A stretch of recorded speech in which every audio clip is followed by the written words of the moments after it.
We're here today with Bob Eminizer in the Community Media Center. It's Monday, December 2nd, 2013. Bob, we're glad to have you here today, and we're glad that you've joined us to kind of tell your story and everything. Are you originally from Carroll County? No, originally I was born and raised in Brooklyn, Maryland, and we lived in Glen Burnie for 42 years. Okay. And then we came to Carroll County. Okay. So when you were in Glen Burnie, that's when you went all through the whole process and everything of joining the military and everything? Yeah, I was actually, when I was working for the phone company, I joined the reserves and was attending monthly meetings. Okay.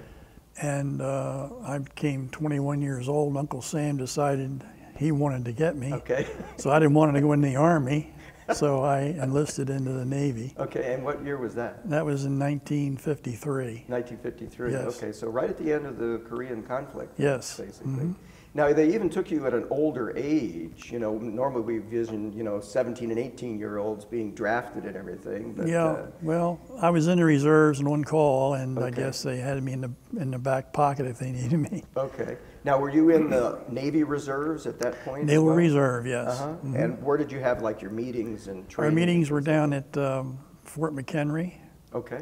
and they were monthly meetings. Right. Well, I imagine you went to Great Lakes at somewhere along the point. Went to Bainbridge, actually. Oh, you did? Oh, okay. Bainbridge. Okay. I was at Bainbridge for 12 weeks That was again in 1953. in 1953. Right. Okay.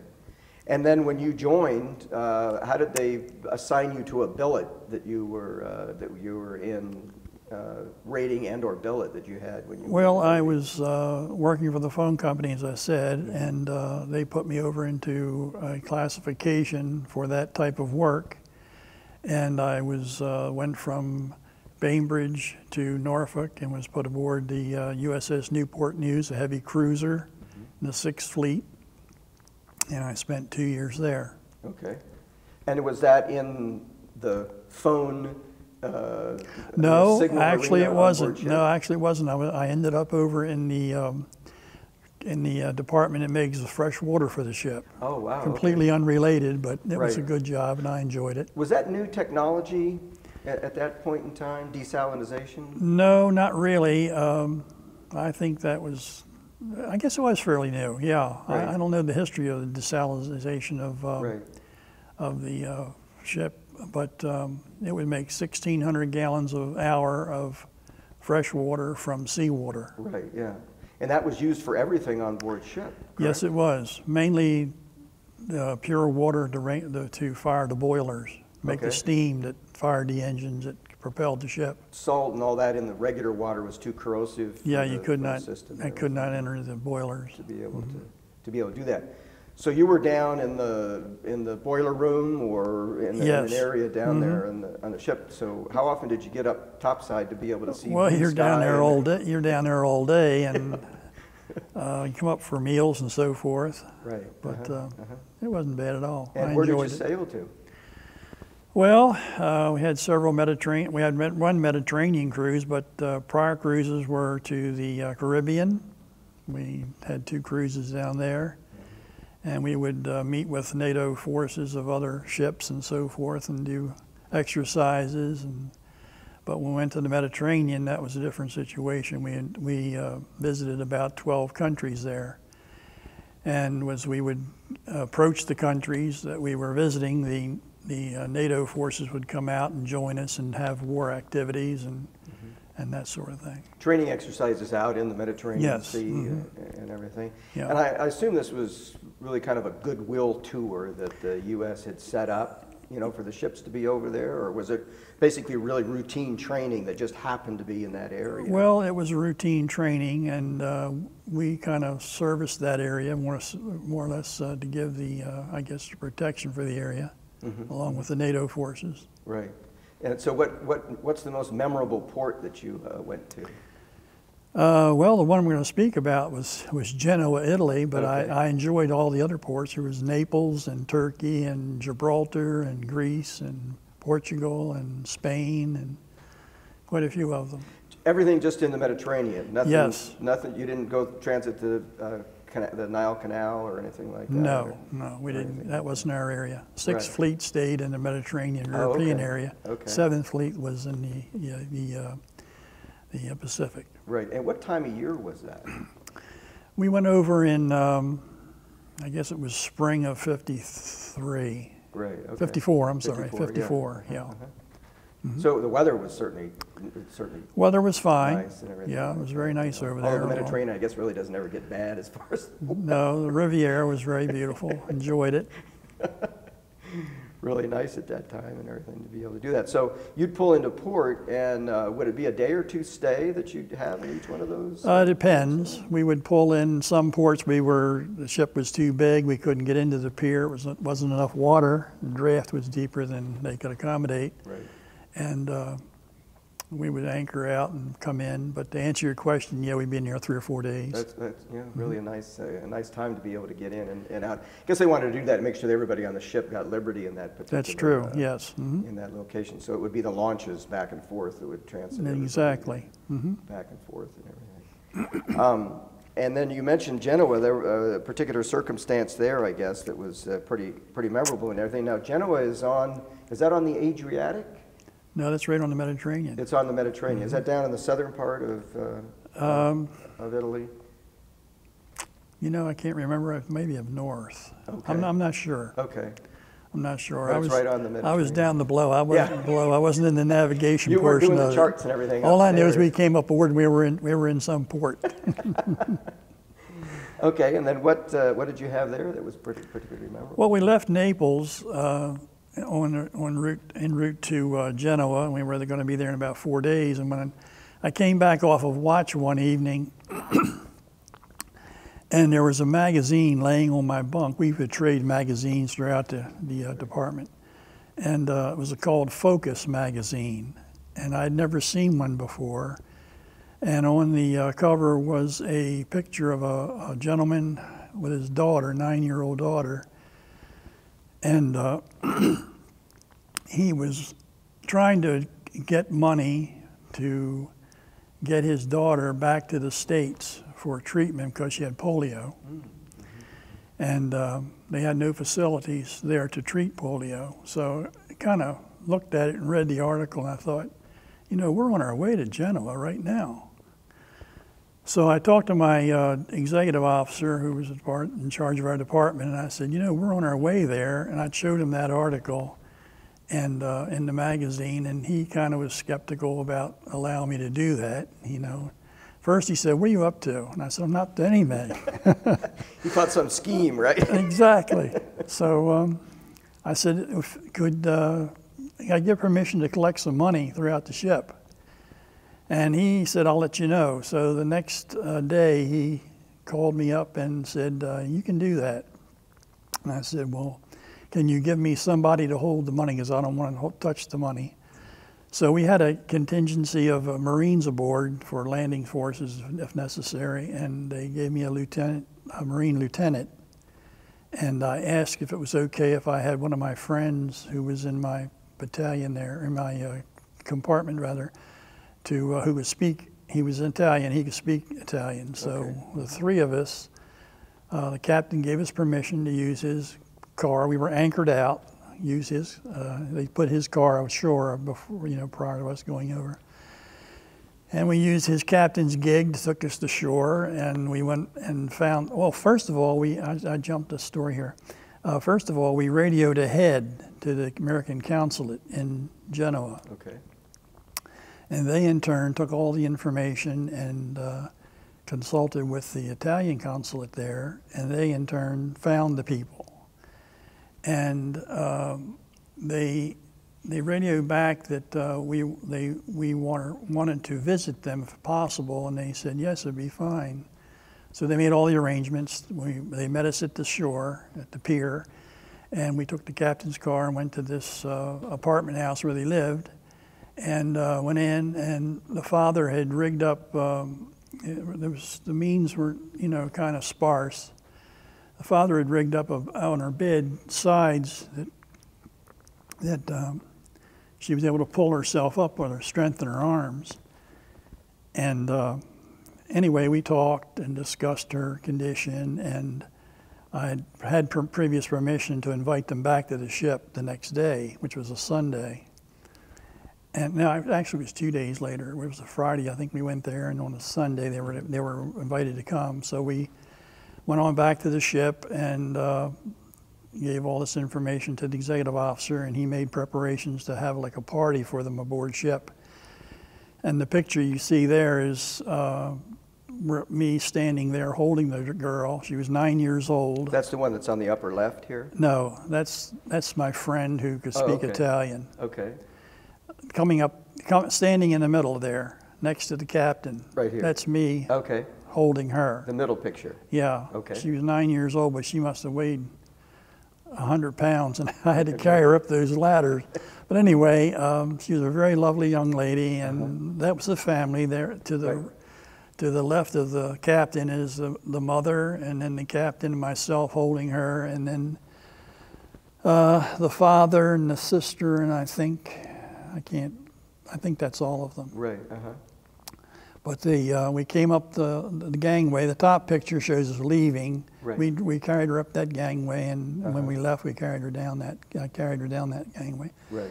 But we came aboard, and the captain greeted us, and they took them down into the mess hall. We had a nice luncheon for them, and cake, a big surprise cake, and presents and things. And that bottom picture down there. The bottom picture is prior to leaving. We went back up on the main deck, and they gave her gifts.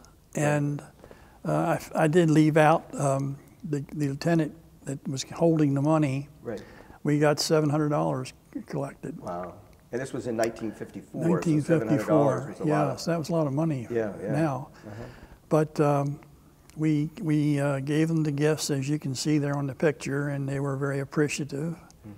And the father, that package that the mother's holding is actually Italian lira. Why they ever got such a big package of money? Why didn't they just get some bigger bills? I guess it was easier for those people to negotiate the money. Right. But they opened that, and it was quite a. They were quite impressed, I guess, and everything, for her to be able to do that and everything. So, what was the reason that they wanted to get the child to the United States because they knew that there was facilities in New York City, and that was enough money to get her there. Right. So when she was, of course they left and went on back. We went on to another country. Right. And I never thought, that I'd ever hear from her again. But she took my name and address and so forth. And 3 years later, after I was out of the Navy at home, I got a little package in the mail and had a silver chalice with she was Catholic, of course, being Italian, very lovely family. She had sent me a wafer where she had taken her some kind of communion. First communion, probably. I That's guess, very, Yeah, and we found out she had a use of her legs. She did. So she ended up coming to the United States. Yeah.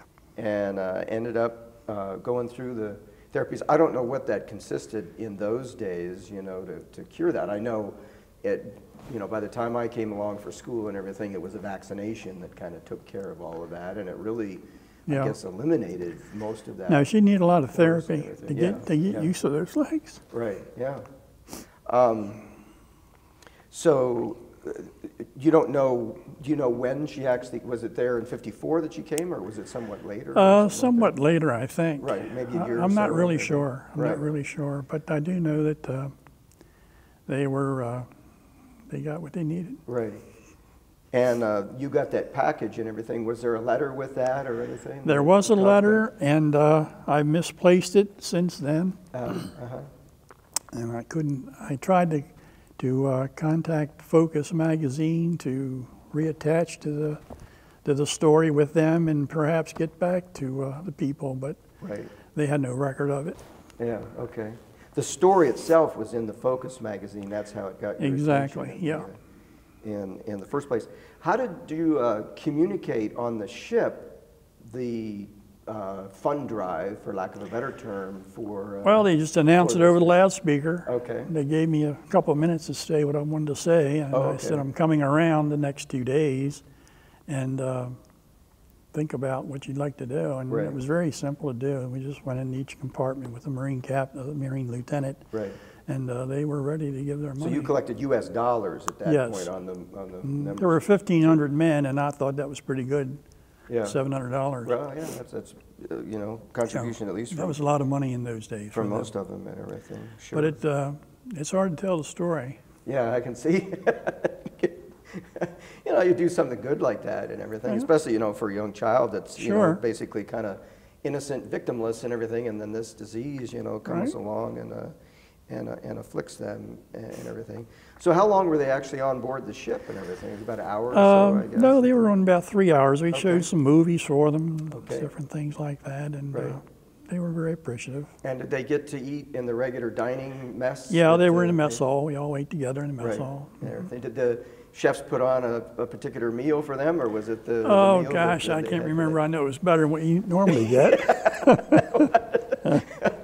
Make sure that you guys had the had the right thing going and everything Right. for them. You said they made a cake. They had a cake, fancy cake, and it was quite nice. Had music. Right. Yeah. And did you have a did they speak any English at all? No. And did you had one of your I had my friend. right. Yeah, he was able to translated for translate us. and everything. We And got I'm along sure well. that they must have been just in awe and everything, because this was only a couple years after the end of World War II, and I'm sure the parents probably saw all of that, you know, destruction and everything that went Exactly. on Yeah. in World Yeah. War II and everything, and then here to see a modern, Right. you know, U.S. naval vessel here, Yeah. you know, a number of years later. Well, they had, you know, the Navy was in and out of there on a regular basis. Right. We accommodated all those countries with protection and so forth. Right. Yeah. And they were very appreciative. Right. They were glad to see us when we came in. I mean, it opened up their shops for our guys to buy stuff. Sure, And they were 1,500 glad to see us come. Eager, eager shoppers and everything coming into Right. town. I'm sure that they would want to welcome them and everything.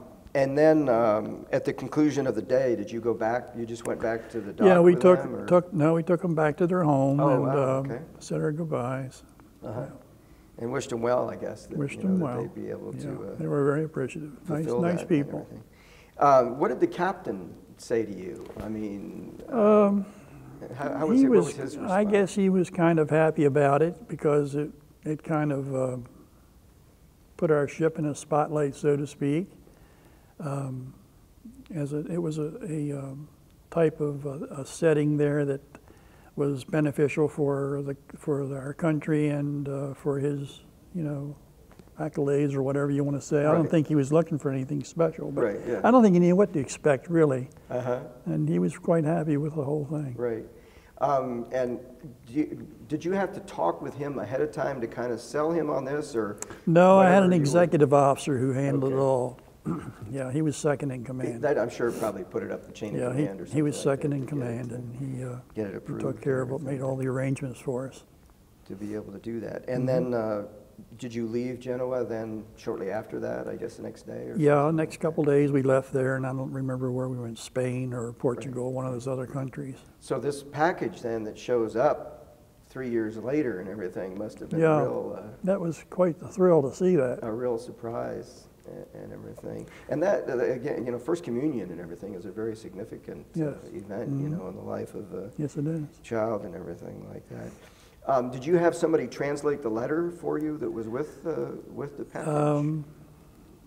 You know, so you could understand. Yeah, 'cause I it think was I all- did. Yeah, all I did. Italian and everything I to be did. able to- In fact, the letter that I received, you mean from that I received from her? Yeah, yeah. And back, yeah, I came in Italian, and I had somebody translate it Translated for you and Yeah. everything to be able to find that out. Well, you must have just been walking on air after that to realize. Well, you it was know, quite that, nice to hear she had a use of her legs. Yeah, yeah. And then, well, it was your work too. I mean, you know, you started the whole thing and saw Mm-hmm. that and everything, and then got it started and everything. Just a little small, you know, event and everything, but certainly significant. in Well, it was life. a small event for us, but for her, it was. Oh yeah, yes, very much so. And everything. Well, that's a delightful story to be able to tell. Well, And the photograph that's in the upper left here, that's your friend. Is he the one that was the translator? No, or? no, he's not. He's just another Italian fellow who could speak. Speak Italian and everything. Okay.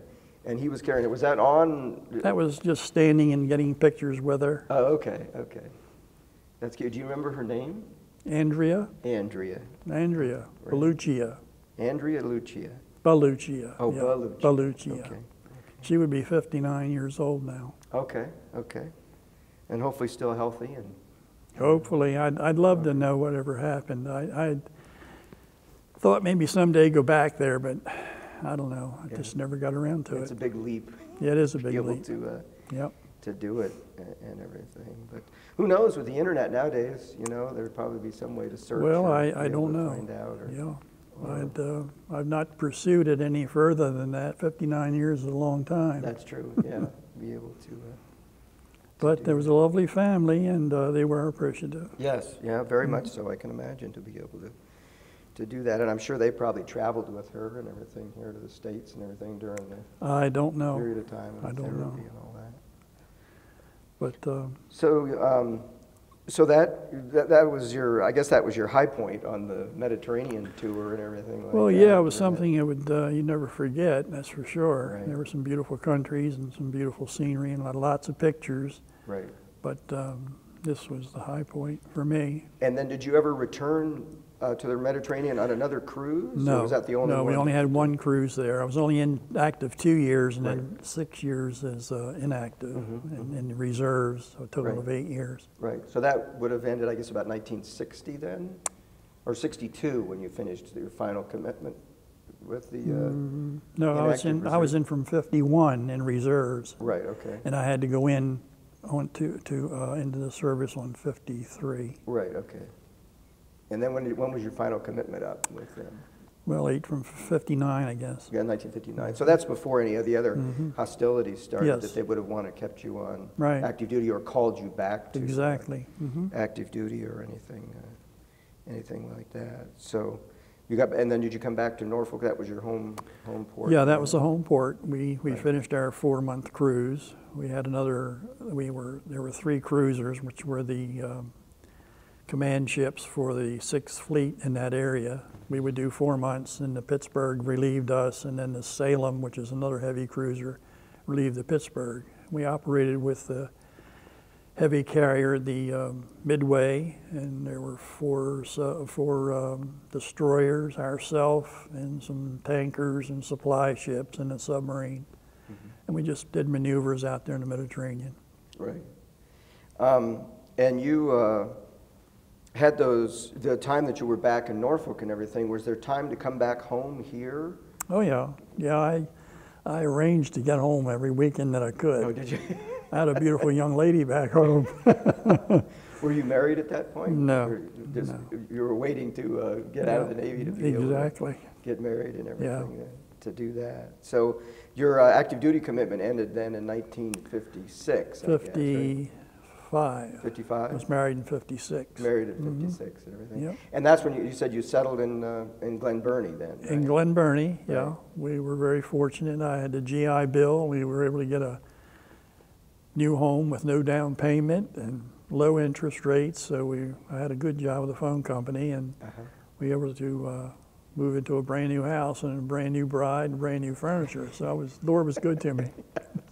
That was a very good way to start off and everything. And when you say the phone company, it was the phone company. Well, in those days exactly, too, right? yeah. It was C&P Telephone Company of Maryland back then. Right. And then it became Bell Atlantic, and I retired from Bell Atlantic after, I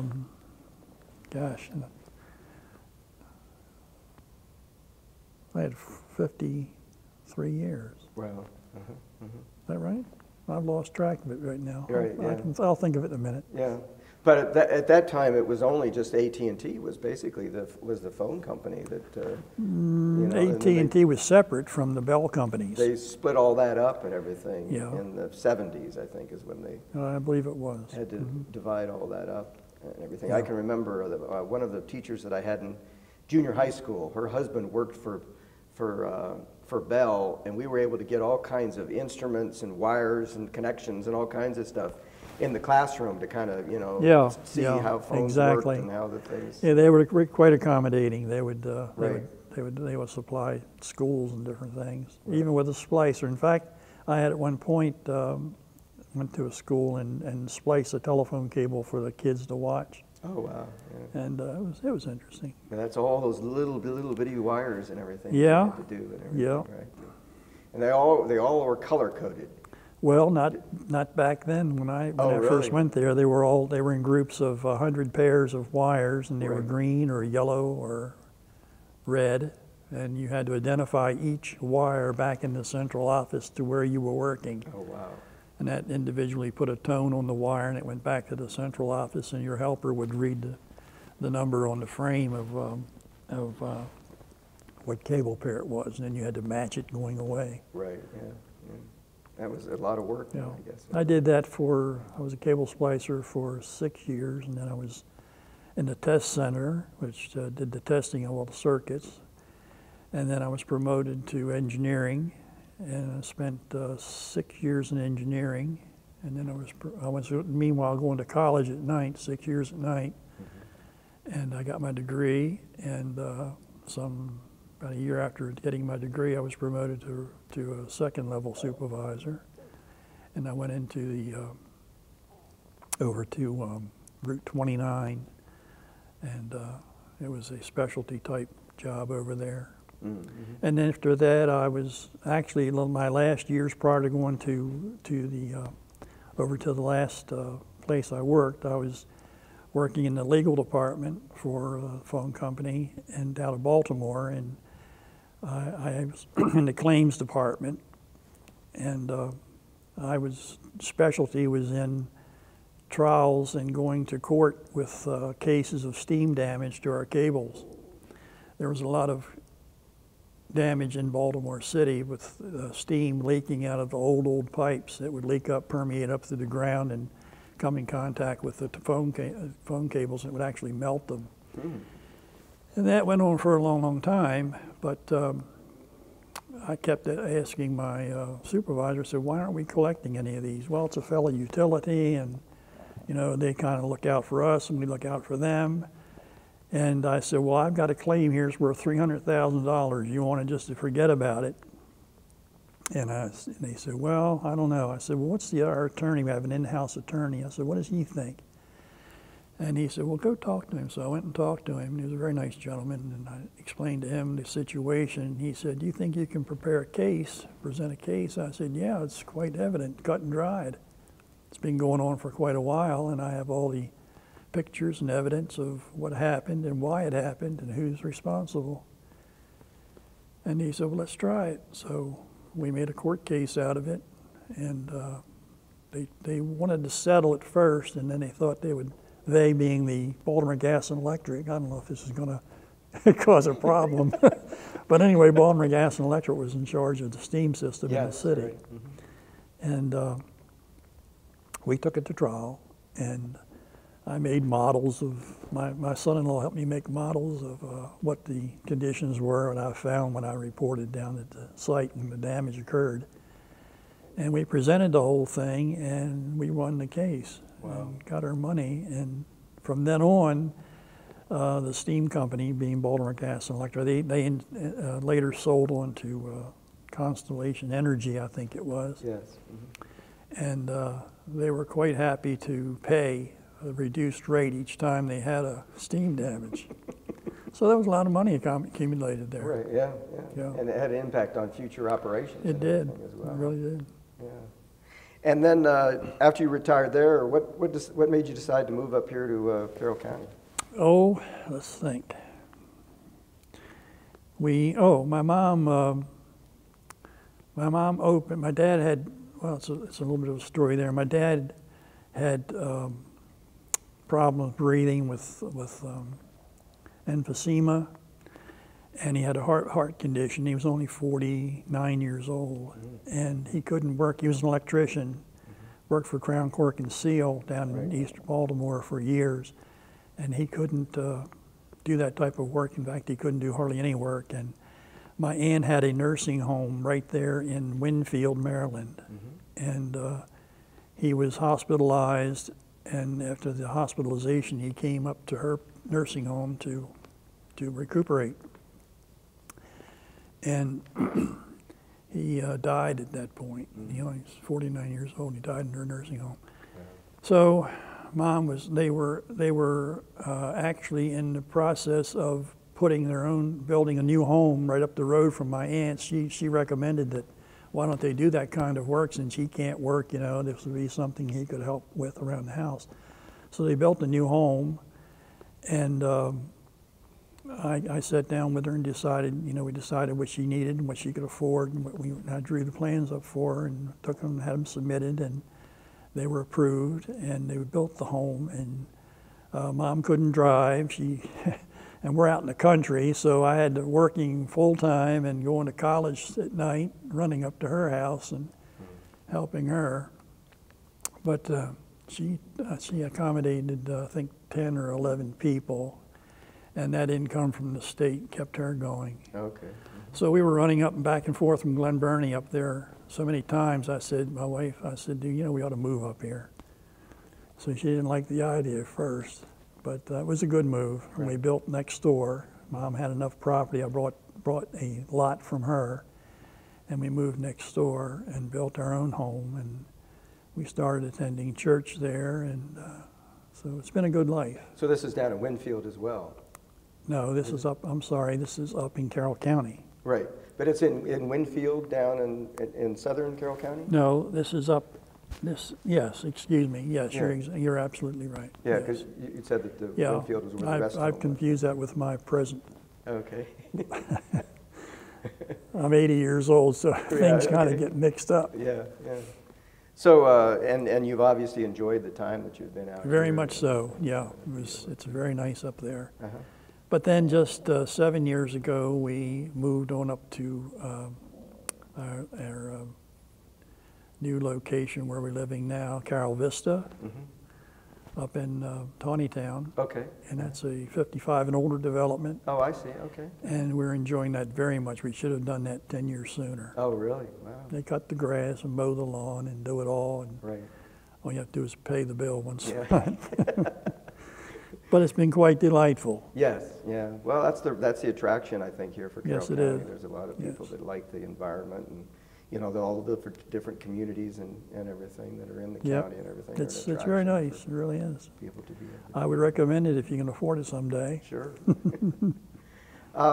So if you had some advice to give, you know, a younger person was talking with you and everything about your experiences both within the Naval Reserve and everything, and then your time working for the phone system and everything, what words of wisdom would you want to impart to a younger person? Oh, today, I would say to a younger person, get established in a church.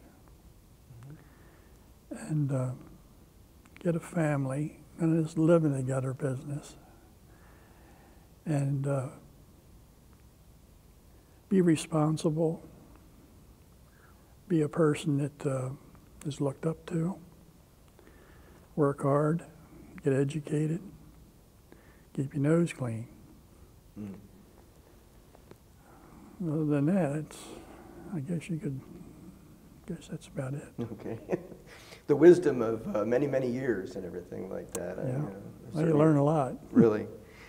Well, Bob, we certainly appreciate you coming in today and sharing your appreciated story being here. and everything, to be able Yep. to hear, especially this delightful story about the girl in Italy and everything like that. Well, for her to be able to from seeing it on the cover of a magazine to actually the fruition, and then the years later of Yep. receiving word that the miracle had happened, basically, that she'd been. I guess it was. That she'd been helped and everything. It's a miracle like that that. the Lord picked one person out of that whole fleet to help those people. To speak to and everything like that. And He works in mysterious ways. That's right. That's right. Well, thank you much. We appreciate you coming. My pleasure. Thank you.